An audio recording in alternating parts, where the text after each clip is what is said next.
She had no idea what I was preaching on this morning. But the sermon this morning is Jesus is greater than our fears.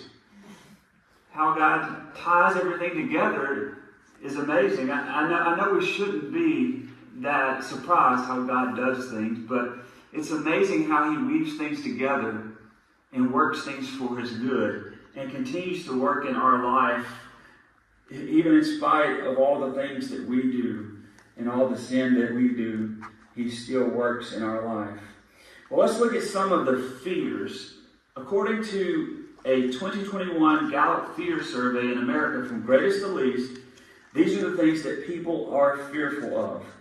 And some of you might say the same thing.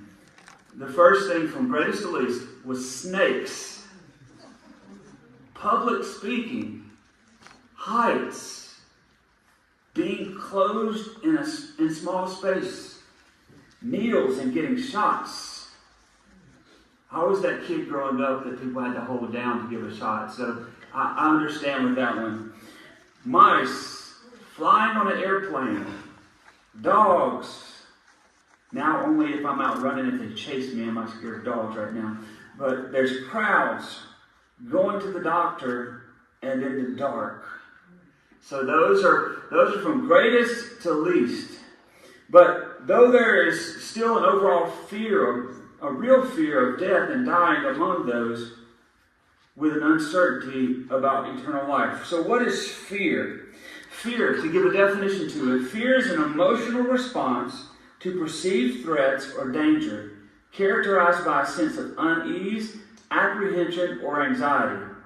See, I have fear within my own struggles with mental health, and my life with Jesus has become a life ring or a buoy that keeps me from succumbing to the waves. Have you ever seen that where someone's out in the water and they throw the life ring, the buoy to them? It's to hold them above water. So my life with Jesus has become that buoy that holds me above water, that keeps me from succumbing to the waves.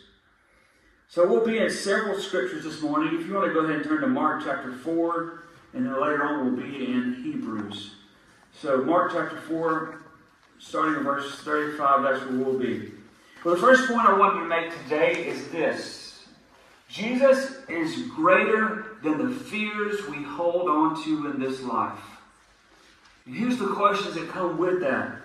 Who controls the fears that you have?